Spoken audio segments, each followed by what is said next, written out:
हम खुशबू सबको प्रणाम। आशा करै छी कि मिथिला लोकगीत नीक लागत और जिनका भी नीक लागत तऽ चैनलके सब्सक्राइब जरूर कऽ देबै।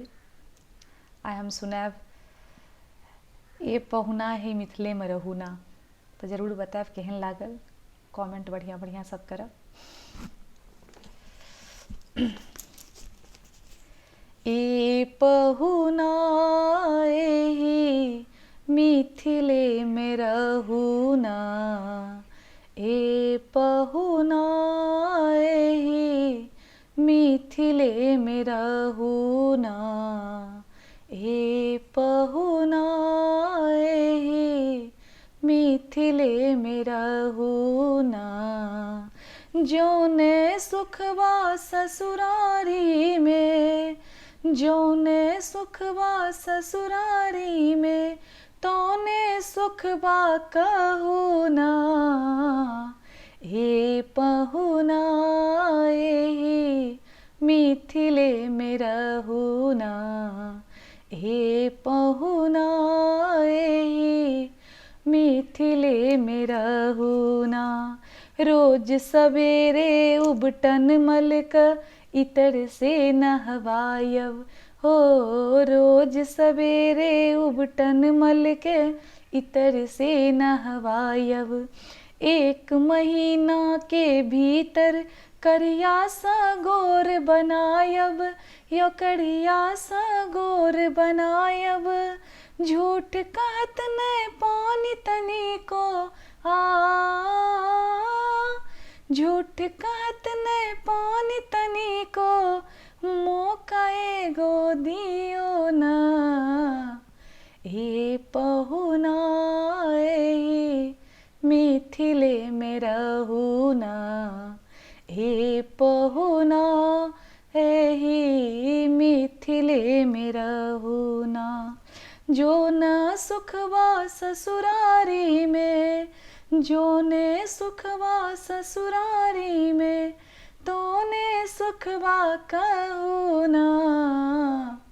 हे पहुना एहि मिथिले में रहू ना, हे पहुना एहि मिथिले में रहू ना। नित नवीन मन भावन व्यंजन पर सब कंचन थारी, हो नित नवीन मन भावन व्यंजन पर सब कंचन थारी। स्वाद भूख बढ़ जाई सारी सरहज के गारी, हो सारी सरहज के गारी। बार बार हम करब चिरौरिया,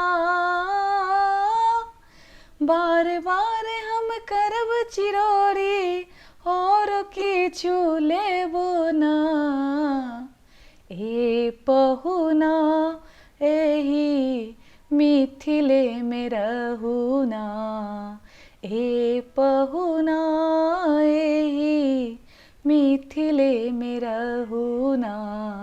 जो ने सुखबा ससुरारी में, जो ने सुखबा ससुरारी में, तोने सुखबा कहू ना।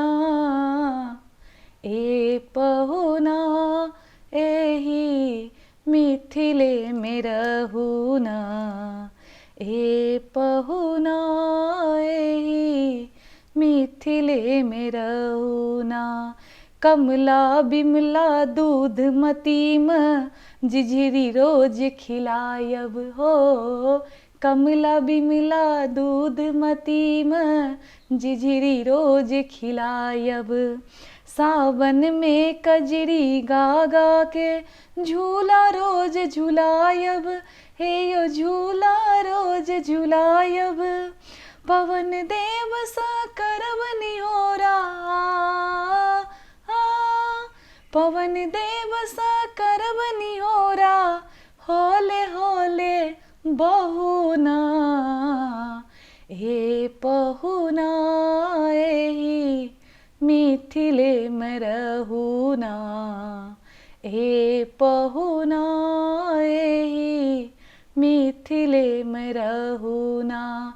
जौने सुखवा ससुरारी में, जौने सुखवा ससुरारी में, तौने सुखवा कहू ना।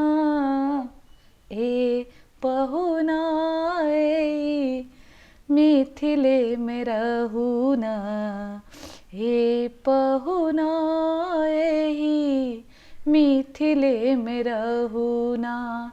जौने सुखवा ससुरारी में, जौने सुखवा ससुरारी में, तौने सुखवा कहू ना।